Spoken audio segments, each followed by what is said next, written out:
සාධාරණ මුදලට ඔබගේ සියලුම ගුරුකම් කටයුතු විශ්වාසවන්තව කර දෙන ජේම්ස් ගුරුතුමා ඔබගේ සියලුම ගැටලුවලට පිළියම් මා සතුව ඇත. ඔබගේ ගැටලුවලට නිසක විසඳුමක් ලබා ගැනීමට දැන්ම මා අමතන්න. ජේම්ස් ගුරුතුමා 076 17 76 708 හෝ 070 35 70 555. සාධාරණ මුදලට ඔබගේ සියලුම ගුරුකම් කටයුතු විශ්වාසවන්තව කර දෙන ජේම්ස් ගුරුතුමා. ඔයාගේ හිතේ ඉන්න ඕනම කෙනෙක් එක මොහොතකින් ඔයාගේ වසඟයට ගන්නට එහෙමත් නැත්නම් ඔයාට ආකර්ෂණය කරගන්නට ඕනද?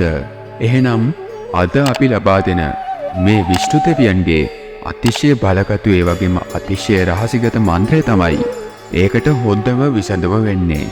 මේ මන්ත්‍රය ශ්‍රවණය කරනකොටම ඒ වගේම මේ මන්ත්‍රය කියනකොටම ඔයාට ආකර්ෂණය කර ගැනීමට බලාපොරොත්තු වෙන කෙනාගේ හිතට ධනාත්මක පණිවිඩයක් යන හින්දා තමයි මේ මන්ත්‍රය ගොඩක් විශේෂිත මන්ත්‍රයක් වන්නේ. ඒක තමයි අනෙකුත් වශී මන්ත්‍ර අතරින් මේ වශී මන්ත්‍රය ඉතාමත් ඉහළ තැනක් අද වෙනකොට ලබාගෙන තියෙන්නේ. ඔයා ආකර්ෂණය කර ගැනීමට බලාපොරොත්තු වෙන කෙනා ඔයා දන්න අඳුරන කෙනෙක් නම් සමහර විට ඔයා මේ මන්ත්‍රය අහනකොටම එයාට ඔයාව මතක් වෙලා එයාගෙන් කෝල් එකක් වුණත් මේ මොහොතේදීම ඔයාට එන්නට පුළුවන්. සමහර විට ඔයාට මේ මන්ත්‍රය අහලා ඉවර කරන්න ලැබෙන හේකුත් නෑ. ඒ තරම් ඊටම තික්මන් ප්‍රතිඵල ලබා දෙන වශී මන්ත්‍රයක් තමයි මේ ගෙනල්ලා දීලා තියෙන්නේ. නමුත් ඒ සඳහා ඔයාගේ විශ්වාසය සහ භක්තිය අනිවාර්යෙන්ම බලපානවා. ඒ කියන්නේ ඔයා විෂ්ණු දෙවියන් කෙරෙහි කොතරම් භක්තිවන්තද සහ ඔයා මේ අප ලබා දෙන මන්ත්‍රය කොතරම් විශ්වාස කරනවද යන්න කියන එක මත තමයි මේ ප්‍රතිඵල රඳා පැවතිලා තියෙන්නේ. ඒ වගේම මේ මන්ත්‍රයෙන් ප්‍රතිඵල ලැබෙන වේගයද මේ මත රඳා පවතිනවා. ඉතින් ඔයා බලාපොරොත්තු වන විදියටම පුතේ මේ මන්ත්‍රයෙන් ප්‍රතිඵල ලබා ගන්නට ඔයාට කරන්නට තියෙන්නේ ඔයාගේ හිතේ ඉන්න කෙනාගේ රූපය හොඳින් හිතේ තියාගෙන විෂ්ණු දෙවියන් කෙරෙහි භක්තියෙන් වගේම මේ මන්ත්‍රය කෙරෙහි ඊටමත් විශ්වාසයකින් මේ මන්ත්‍රයට හොඳින් සවන් දෙන එකයි. ඒ වගේම ඔයාට මේ මොහොතේම ප්‍රතිඵලයක් ලැබුණත් උපරිම ප්‍රතිඵල ලබා ගැනීමට අනිවාර්යෙන්ම දින 21ක් සම්පූර්ණ වෙනතුරු සෑම දිනකම ඔබට පහසු වේලාවක මේ මන්ත්‍රයට සවන් දෙන්න. එතකොට තමයි ඔයාට ස්ථිර ප්‍රතිඵලයක් ලැබෙන්නේ. ඒ වගේම මේ මන්ත්‍රයෙන් ඔබගේ සියලුම ග්‍රහාපල දෝෂ දුරු කර ගැනීමේ හැකියාවත් ඔබට තියෙනවා. ඔබගේ විවාහය පරක්කු නම් ඒ පරක්කු වෙලා තියෙන්නේ ග්‍රහ දෝෂ හින්දා නම් මේ මන්ත්‍රය ශ්‍රවණය කිරීම මගින් මේන් ඔබට ඊටමත් ඉක්මනින්ම අස්වැසිල්ලක් ලබාගෙන ඔබගේ ප්‍රමාද වූ විවාහ දෝෂය නැති කරගෙන ඉක්මනින් විවාහ වීමේ වාසනාව ඔබට තිබෙනවා. ඒ වගේම හැරගිය සැමියා හෝ බිරිඳ ඔබ ළඟටම නැවත ගෙන්වා ගැනීමටත් මේ මන්ත්‍රයට ඵලය තිබෙනවා. මේ මන්ත්‍රය ශ්‍රවණය කරද්දිම ඒ වගේම ඔබ ආකර්ෂණය කර ගැනීමට බලාපොරොත්තු වන පුද්ගලයාට ධනාත්මක සිතුවිලි ඔබ දෙපළගෙන ඊටමත්ම හොඳින් හිතේ ජනනය වෙන්න පටන් ගන්නවා. ඒ මගින් දෙදෙනාට දෙදෙනා නැතිවම බැරි තත්ත්වයක් උදා වෙනවා. මේ ඊටමත් ඉක්මනින් ප්‍රතිඵල ලබා දෙන මන්ත්‍රයක් නිසා මන්ත්‍රය ගැන හොඳ විශ්වාසයකින් ශ්‍රවණය කරන්න. එවිට ඔබට මේ මොහොතේ මුණත් ප්‍රතිඵල ලැබෙන්නට පුළුවන්. ඔයා තාමත් අපේ ආශිර්වාද YouTube නාලිකාව subscribe කරලා නැත්නම් දැන්ම subscribe කරලා අපිත් එක්ක එකතු වෙන්න කියලා අපි ඔබට ආදරෙන් ගෞරවයෙන් මතක් කර සිටිනවා. ඉතින් ඔයාගේ හිතේ තියෙන කාරණාව ඒ අයුරින්ම ඉෂ්ට වෙන්න උතුම් ශ්‍රී මහා විෂ්ණු දෙවියන්ගේ ආශිර්වාදයේ ආනුභාවය ලැබී ඔබගේ ජීවිතේ සාර්ථක වේවා කියලා අපි ඔබ වෙනුවෙන් ප්‍රාර්ථනා කර සිටිනවා. ඒ වගේම ඔබගේ ආදරේ ජයගෙන ඊටමත් ලස්සන ජීවිතයක් ඔබට ලැබෙන්න කියලා ආශිර්වාද අපි මුළු හදවතින්ම ඔයා වෙනුවෙන් ප්‍රාර්ථනා කර සිටිනවා. ඔබට විශ්ව දෙවියන්ගේ පිහිට ආරක්ෂාව ආශිර්වාදය ඇල්ම බැල්ම නොමදව ලැබේවා.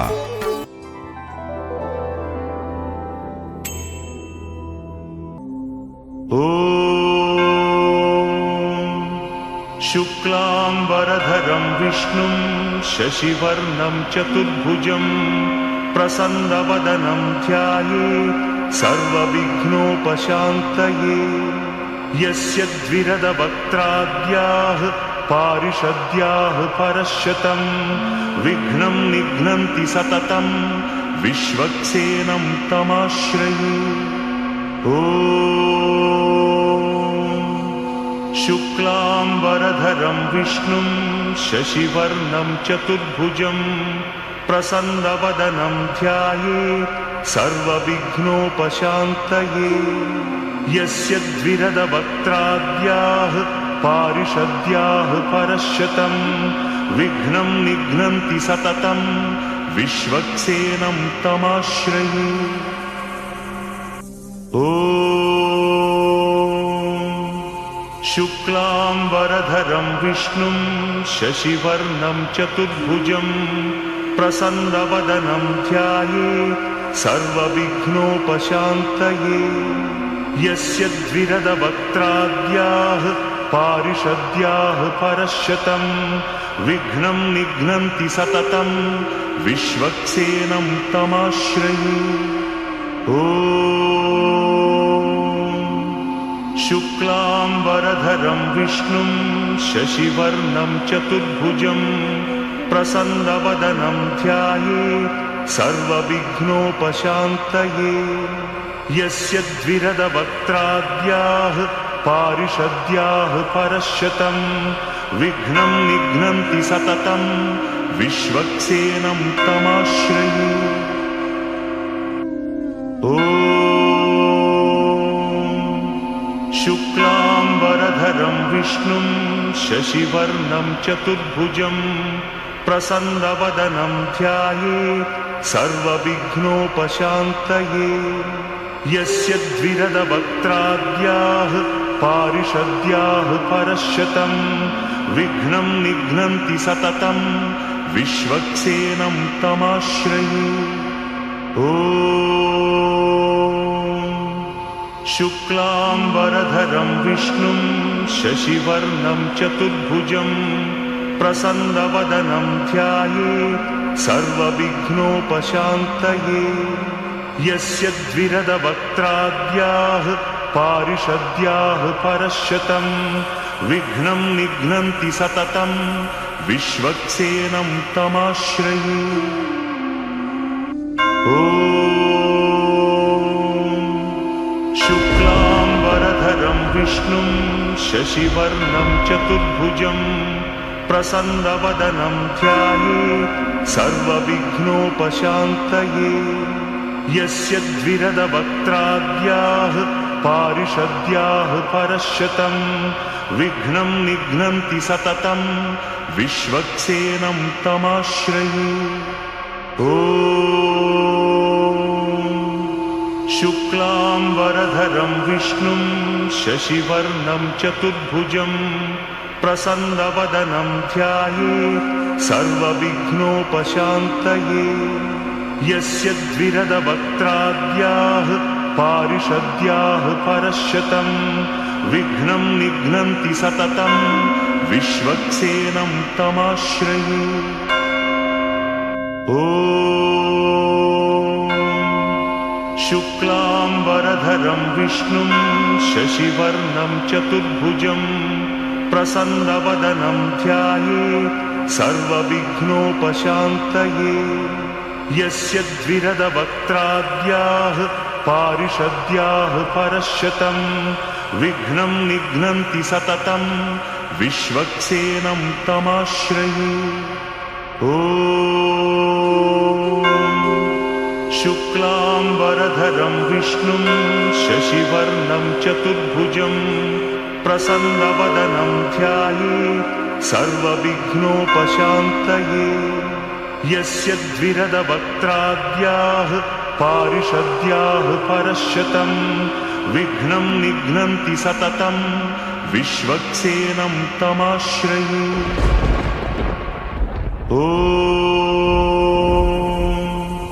शुक्लाम्बरधरं विष्णुं शशिवर्णं चतुर्भुजं प्रसन्नवदनं ध्यायेत् सर्वविघ्नोपशान्तये। यस्य द्विरदवक्त्राद्याः पारिषद्याः परश्यतं विघ्नं निघ्नन्ति सततं विश्वक्सेनं तमाश्रये। ॐ शुक्लाम्बरधरं विष्णुं शशिवर्णं चतुर्भुजं प्रसन्नवदनं ध्यायेत् सर्वविघ्नोपशान्तये। यस्य द्विरदवक्त्राद्याः पारिषद्याः परश्यतं विघ्नं निघ्नन्ति सततं विश्वक्सेनं तमाश्रये। ॐ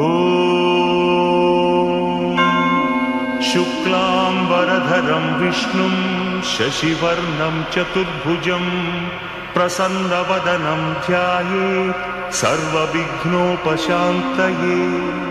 यस्य द्विरदवक्त्राद्याः पारिषद्याः परश्यतं विघ्नं निघ्नन्ति सततं विश्वक्सेनं तमाश्रये। ॐ शुक्लाम्बरधरं विष्णुं शशिवर्णं चतुर्भुजं प्रसन्नवदनं ध्यायेत् सर्वविघ्नोपशान्तये। यस्य द्विरदवक्त्राद्याः पारिषद्याः परश्यतं विघ्नं निघ्नन्ति सततं विश्वक्सेनं तमाश्रये। ॐ शुक्लाम्बरधरं विष्णुं शशिवर्णं चतुर्भुजं प्रसन्नवदनं ध्यायेत् सर्वविघ्नोपशान्तये। यस्य द्विरदवक्त्राद्याः पारिषद्याः परश्यतं विघ्नं निघ्नन्ति सततं विश्वक्सेनं तमाश्रये। ॐ शुक्लाम्बरधरं विष्णुं शशिवर्णं चतुर्भुजं प्रसन्नवदनं ध्यायेत् सर्वविघ्नोपशान्तये। यस्य द्विरदवक्त्राद्याः पारिषद्याः परश्यतं विघ्नं निघ्नन्ति सततं विश्वक्सेनं तमाश्रये। ॐ शुक्लाम्बरधरं विष्णुं शशिवर्णं चतुर्भुजं प्रसन्नवदनं ध्यायेत् सर्वविघ्नोपशान्तये। यस्य द्विरदवक्त्राद्याः पारिषद्याः परश्यतं विघ्नं निघ्नन्ति सततं विश्वक्सेनं तमाश्रये। ॐ शुक्लाम्बरधरं विष्णुं शशिवर्णं चतुर्भुजं प्रसन्नवदनं ध्यायेत् सर्वविघ्नोपशान्तये। यस्य द्विरदवक्त्राद्याः पारिषद्याः परश्यतं विघ्नं निघ्नन्ति सततं विश्वक्सेनं तमाश्रये। ॐ शुक्लाम्बरधरं विष्णुं शशिवर्णं चतुर्भुजं प्रसन्नवदनं ध्यायेत् सर्वविघ्नोपशान्तये। यस्य द्विरदवक्त्राद्याः पारिषद्याः परश्यतं विघ्नं निघ्नन्ति सततं विश्वक्सेनं तमाश्रये। ॐ